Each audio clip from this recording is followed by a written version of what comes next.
majalah SWA mendapat kunjungan istimewa para direksi PT Kereta Api Indonesia Persero atau KAI. Ini merupakan kunjungan pertama dari korporasi ke media SWA setelah dilakukannya pembatasan sosial berskala besar akibat pandemi COVID-19. Kami mendapat kesempatan khusus untuk mewawancari Bapak Dirut baru, ya Bapak Didit Hartantio, untuk kanal digital kami. Pak Didi, apa langkah-langkah strategis Bapak ketika pertama masuk? Apa yang dilakukan Bapak?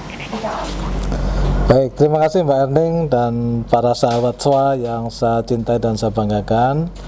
Terima kasih kesempatan bisa berbincang-bincang di SWA sini ya.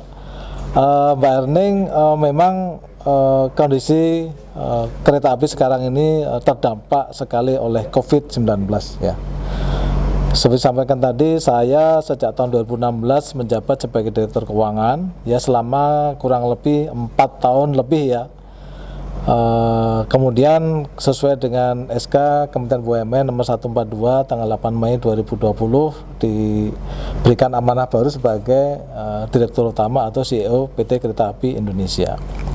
Sahabat SWA sekalian, memang situasi sekarang sedang dalam keadaan yang sulit bagi kereta api, di mana industri transportasi itu merupakan salah satu industri yang langsung terdampak oleh COVID-19 ya, selain beberapa sektor lain, antara lain adalah pariwisata. Sektor yang terdampak sangat berat adalah di sisi angkutan penumpang, di mana penurunan itu kami sudah amati sejak tanggal 18 Maret ya. Pada saat itu angkutan penumpang rata-rata menghasilkan sekitar 20 miliar dalam satu hari ya. Namun di hari-hari ini ya, itu angkutan penumpang itu hanya menghasilkan rata-rata sekitar 400 juta. Jadi artinya ada penurunan hampir 93% daripada kondisi normal. Hanya 7% ya Pak ya? Betul. Pendapatannya. Jadi itu adalah kita hanya mengoperasikan kereta lokal dan kereta komuter yang ada di Jabodetabek ya. Sehingga itu yang kita alami.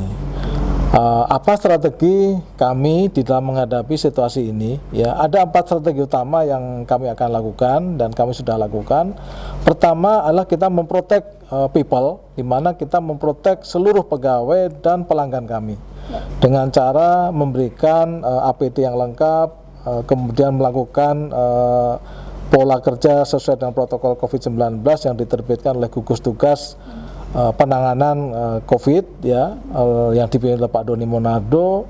Dalam rangka itu kami lakukan dengan pengoperasian dengan protokol yang baik.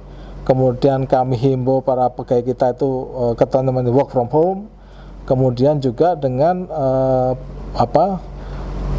menjaga kesejahteraan kepada karyawan itu tetap terjaga. Artinya tidak ada PHK sama sekali di kereta api.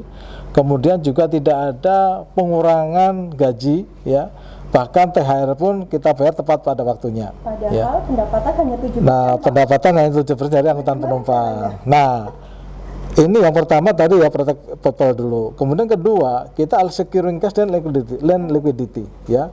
Bagaimana kita menjaga cash flow dan likuiditas dengan cara tadi, dengan prediksi bahwa sampai akhir tahun itu mencapai defisit cash flow operasional tertentu, maka kami sudah menyiapkan payungnya dalam bentuk pinjaman kepada perbankan yang sudah standby ya, dan itu lebih daripada mencukupi. Kemudian yang ketiga adalah kami melakukan efisiensi biaya ya, di mana kami melakukan pemotongan biaya-biaya yang tidak urgen. Di samping juga apabila biaya itu harus dikeluarkan, maka kami lakukan adalah penundaan pembayaran atau deferred payment kepada para vendor, kami negosiasi kembali ya. Kemudian yang keempat, kami meningkatkan upaya-upaya untuk meningkatkan pendapatan, securing cash for revenue ya. Nah, artinya apa nih, operasi-operasi apa yang kami lakukan adalah kita membuka layanan angkutan barang untuk UKM ya. Jadi sekarang ini kereta api membawa telur ya dari Blitar, dari Kediri ke Jakarta, kemudian membawa sayur mayur dari kawasan-kawasan itu ke Jakarta, Malang dan sekitarnya. Kemudian juga kerajinan-kerajinan rakyat dari daerah Purwokerto, UKM-UKM itu ke Jakarta. Memang ini tidak terlalu signifikan, tetapi ini adalah opsi-opsi untuk kita meningkatkan cash dalam situasi pandemi COVID-19 ini. Jadi peluang-peluang usaha lain digarap oleh KAI, terutama mendrive bisnis dari logistik ya Pak? Ya, dan mendukung sektor UKM. Ya. Sektor UKM. Walau berat ya Pak ya, tetap Pak Didi semangat. Tetap optimis. Tetap optimis akan Ya. bisa melewati ini. Nah, ini kan sudah memasuki fase transisi new normal ya Betul, Pak ya? betul. Tanggal 12 Mei sudah mulai perjalanan kereta api jarak jauh. Lalu komuter lain juga sudah mulai frekuensinya bertambahkan ya Pak. Apa yang sudah disiapkan oleh dan sudah dijalankan oleh KAI untuk kembali menjalankan bisnis normal kembali ya Pak ya? Betul, Bergerak lagi, betul, Pak? betul. Jadi sesuai dengan surat edaran Ditjen Perkeretaapian nomor 14 tahun 2020, maka PT Kereta Api Indonesia mulai tanggal 12 Juni 2020 mulai melaksanakan kereta api jarak jauh ya. Kita ada sekitar 40 perjalanan kereta yang kita lakukan ya, baik itu lokal maupun yang antar kota. Namun di dalam pelaksanaan the new normal ini kami tetap berpegang teguh pada SE gugus tugas Covid yang terakhir adalah nomor 7 tahun 2020 ya. Di mana kami melakukan protokol-protokol yang sesuai dengan arahan daripada gugus tugas. Di antaranya pada saat penumpang itu masuk ke kawasan stasiun maka harus menggunakan masker.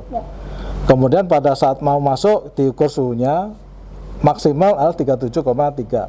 Baru nanti penumpang masuk ke kawasan check-in. Nah, pada saat check-in itu menggunakan QR code ya, di mana tinggal di tap. Scan ya, di scan ya. Jika tidak ada sentuhan ya, tidak contactless. Di stasiun-stasiun di tempat strategis itu ada wastafel dengan sabun, kemudian juga hand sanitizer gitu ya. Dan pada saat diperlukan antri maka ada physical distancing, kita belikan marka-marka di antrian ya. Nah, pada saat setelah masuk ke boarding pada saat mau masuk ke kereta itu kita berikan face shield ini, fasilitas ini ya. Jadi ini ada dalam rangka mencegah penyebaran COVID ya melalui droplets ya. Nah, pada saat penumpang jarak jauh itu mulai di kereta, maka setiap 3 jam sekali akan dilakukan pengukuran suhu. Di mana apabila terdapat penumpang yang di atas 37,3, maka kita akan arahkan ke ruang isolasi di gerbong makan ya, sampai dengan stasiun berikutnya untuk turun di stasiun, kemudian masuk di ruang steril untuk diperiksa oleh aparat kesehatan. Nah, di keretanya sendiri pencuciannya juga dengan disinfektan. Kemudian setiap 30 menit maka petugas akan membersihkan barang-barang yang sering dipegang oleh penumpang, misalnya handle pintu, kemudian sandaran kursi, pegangan kursi, toilet gitu ya, itu setiap 30 menit dalam rangka untuk menjaga kesehatan ini. Jadi penumpang aman, timnya KAI juga aman, betul. Bisa ikut lakukan perjalanan. Ya, jadi kami punya tagline sekarang adalah perjalanan kereta api selamat, aman, nyaman, dan sehat sampai tujuan. Tambah sehat ya Pak ya? Tambah sehat. Baik Pak, seperti di headline SOA terakhir, SOA 100, KAI mendapatkan berada di posisi 22 untuk nilai mereknya. Ini pencapaian yang luar biasa ya Pak ya untuk KAI, karena kalau tidak salah sebelumnya dimasuknya Pak, nilai untuk bisa mencapai nilai merek sustain terus naik itu Pak nggak mudah ya Pak ya, terus naik ya Pak. Apa ya strategi KAI untuk bisa mempertahankan nilai merek dan terus naik Pak?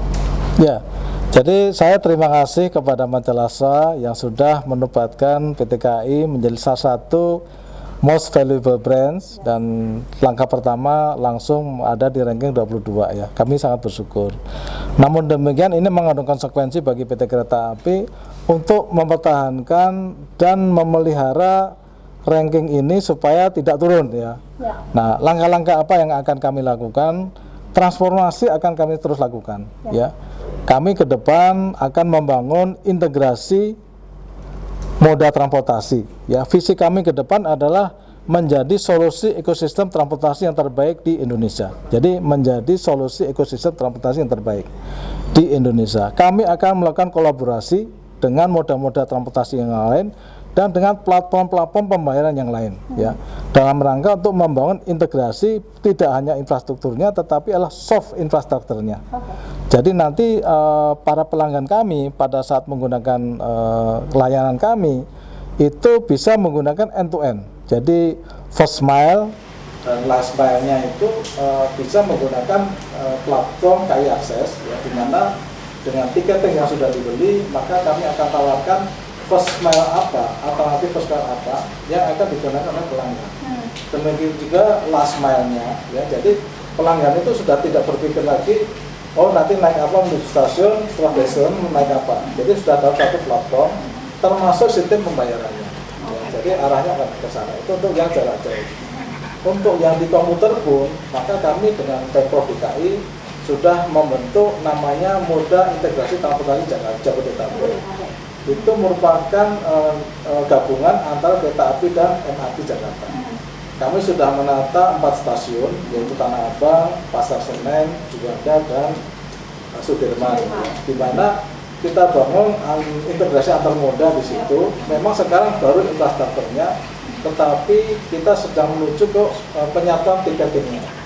Jadi mungkin tunggu 1 tahun lagi, mungkin awal tahun 2022, maka tiketing antara kereta api, MRT, Transjakarta, dan moda transportasi yang lain yang ada di Jabodetabek ini akan menjadi satu kesatuan. Terima kasih Pak Didi atas kesempatan ini.